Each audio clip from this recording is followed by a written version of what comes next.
انت مش مجرد منفذ، انت مؤلف. سر اتفاقية بيرن اللي بتحمي شغلك في 180 دولة. كتير من المبدعين الفريلانسرز بيفتكروا انهم لما بيسلموا الشغل للعميل وياخدوا الفلوس كده خلاص. لكن الحقيقة ان القانون المصري واتفاقية بيرن بيقولوا كلام تاني خالص. انت ليك حقوق أبدية في شغلك حتى لو العمايل في آخر الدنيا.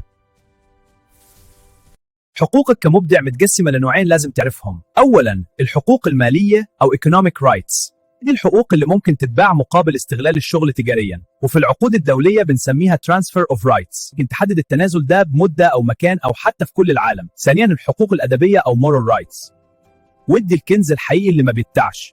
اسمك لازم يفضل مرتبط بالشغل اللي عملته، وكمان محدش يعدل في شغلك بطريقة تسيء لسمعتك.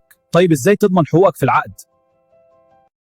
أول حاجة بند سابق الأعمال أو بورتفوليو رايتس، لازم تكتب إن ليك حق تعرض الشغل في معرض أعمالك. تاني حاجة تحديد الاستخدام أو سكوب أوف يوز، لو الاستخدام اتغير من حقك تطلب مقابل إضافي.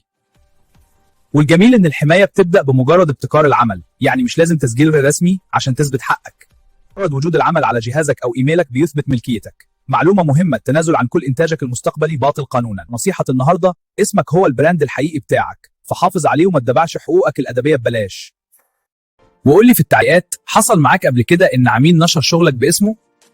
وانتوا على يوتيوب ما تنسوش سبسكرايب وتفعلوا زر الجرس، ولو على تيك توك ما تنسوا الريبوست والفولو، ولو على فيسبوك فولو لايك. اشوفكم الحلقة الجاية.